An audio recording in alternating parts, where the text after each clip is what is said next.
On today's episode of World Explained, we will be discussing the importance of Bakhmut for Russia and the plight of the small town as it has become the epicenter of the Russia-Ukraine war. Why is the success of the Russo-invasion of Ukraine of utmost importance for Putin? And a quick refresher on the current status of the war. But before we get any further, consider liking and subscribing to our channel if you enjoy the video. And with that out of the way, let's dive right into the video. A tiny town of around 70,000 people before the war has now turned into a fiery hellscape, with hundreds of defensive trenches being dug. For months, the Russians have relentlessly been attacking this town, paying no mind to the thousands that have perished, leaving the small mining town a fiery ruin. But this makes one wonder how Bakhmut found itself amid some of the bloodiest fightings in the ongoing Ukraine-Russia war, as almost all invasions are planned to go as quickly and efficiently as possible, with the invader blitzing through the enemy lines to acquire strategic locations and forcing its opponent to the negotiating table. But at first glance, Bakhmut hardly looks like a strategic target with no industrial or military targets. The town isn't strategically located either. But in a war fought for an ego boost and the political ambition of an authoritarian president, all strategy goes out the window. So slowly, the importance of Bakhmut might be becoming more apparent as the reason for all the casualties and destruction is more symbolic than strategic. For the Russians, the region is a testament to their resolve to show the world that losing is unacceptable, despite strong pushback from the Ukrainians, and that Russia must win the war at all costs.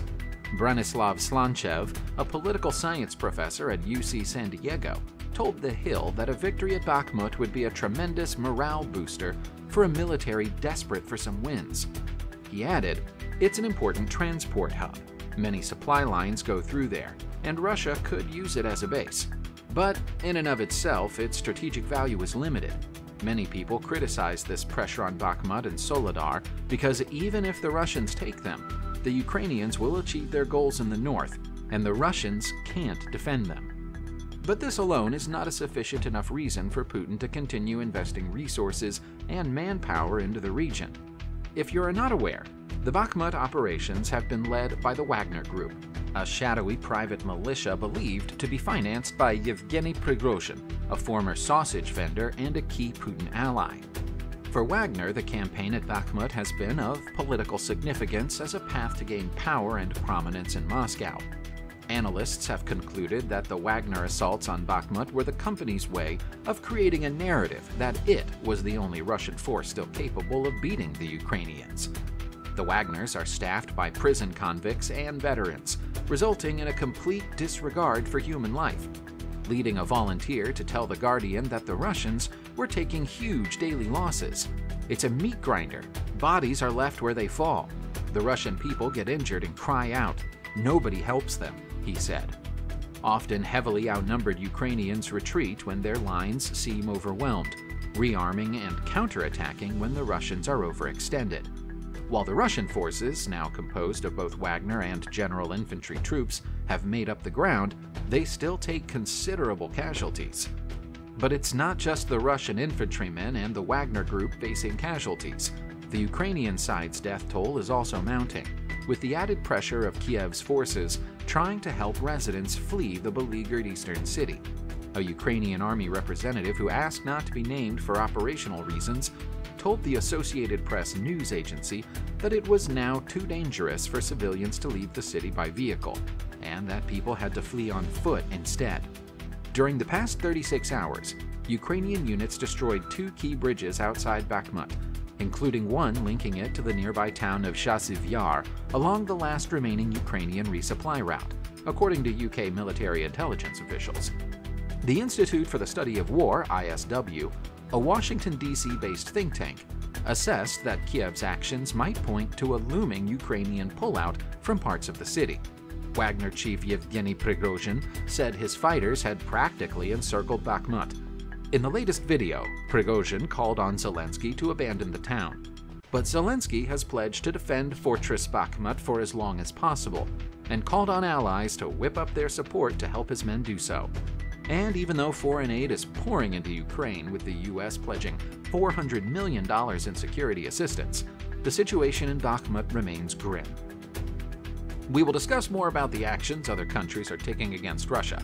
But for now, let's discuss Putin's motive and the real reason for the invasion, and why Russia, or should I say Putin, is so steadfast in conquering Ukraine. As we all know, the official reason for the invasion, according to the Kremlin, is to protect people, including Russian citizens, subjected to quote-unquote genocide in Ukraine. He also aims to demilitarize and denazify Ukraine. He said any hindrance would be met by such consequences that you have never encountered in your history. Also, since the Cold War ended, NATO has expanded eastwards by taking in 14 new countries, including the states of the former Warsaw Pact and the 3 Baltic nations that were once in the Soviet Union. Russia saw this as a threatening encroachment towards its borders, and continues to say it was a betrayal of Western promises at the start of the 1990s, something the United States and its allies deny. But if NATO was the primary concern, then Russia should know that becoming a NATO member will, in most cases, take years with unanimous agreement. Members may invite any other European state to join the treaty, and since countries like Turkey and Germany import oil, natural gas, and coal from Russia, Russia has some sway over these countries. And since a unanimous agreement will not be reached, Ukraine will not become a member. And not just that, NATO requires territorial stability. According to Article 3, it requires a country to be able to defend itself in the case of an invasion. So Putin could have pulled a similar maneuver to the invasion of Georgia, where he invaded the country to achieve his goal of replacing the president and left the country within 6 days with minimum casualties. A similar move would have resulted in Ukraine not being a part of NATO, as they could not defend themselves. But he did not do that. And as far as the allegation of Nazi ideologies in the country is concerned, I'll just like to remind everyone that President Zelensky himself is Jewish. This begs one to think about what could be the real reason for Putin to stick in Ukraine for more than a year now. I'll have to take you back 3 years to answer that question. At the time, Russians were urged to support constitutional changes that would enable Vladimir Putin to stay in power for another 16 years. To persuade the public, the news anchor portrayed President Putin as a sea captain, steering the excellent ship Russia through stormy waters of global unrest. So much for an oasis of stability and safe harbor. And now, the Russian election is on the horizon, with the next election being in 2024. So 2 years before that vote, the Kremlin wanted some victorious event. In 2022, they will achieve their objectives. In 2023, they would instill Russians' minds how fortunate they were to have such a captain steering the ship, not just through troubled waters, but bringing them to be new and richer shores. Then in 2024, people would vote. Bingo! What could go wrong? Honestly, a lot can and will go wrong, since his plans were primarily based on misassumptions and miscalculations. This is why the Kremlin will not acknowledge its mistake of invading Ukraine. A month into the invasion, his campaign goals were dramatically scaled back after a retreat from Kiev and Chernihiv.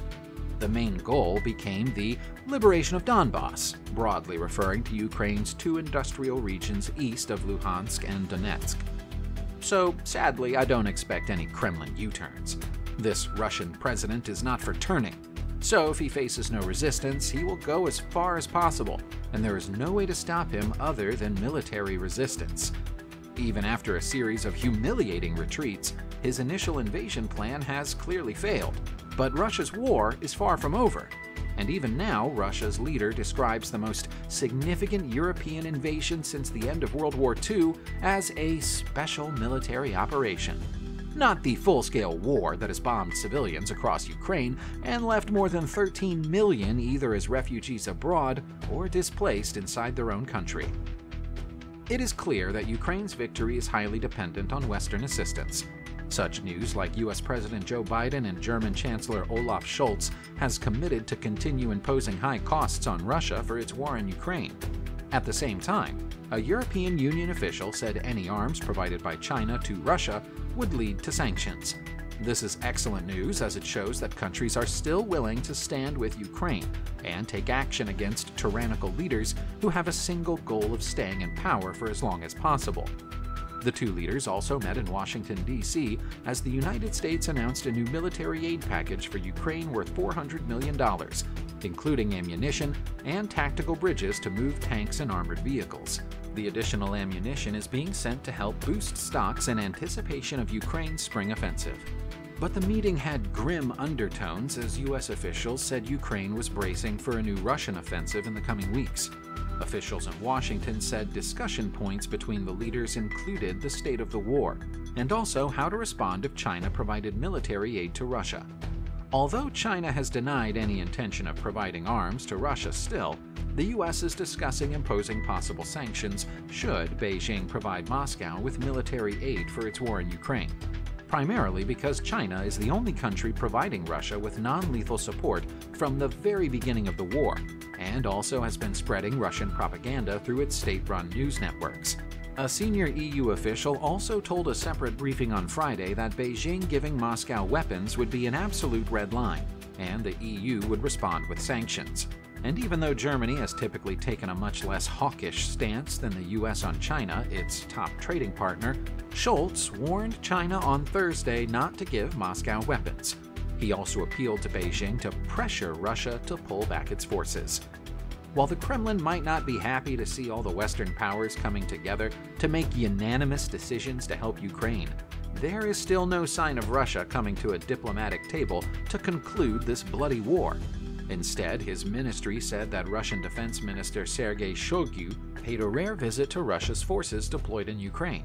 Although a few minutes back I might have said that Putin will not back down since he needs this victory, I still hope this bloody, needless war will end, and the culprits will have to face justice. But that is just wishful thinking on my part. That's all for today. If you liked our video and found it informative, please press the like button and stay updated on the war. Subscribe to our channel and press the bell icon never to miss a video. If you stuck around till the end, thank you. It means a lot to us. And until next time, goodbye.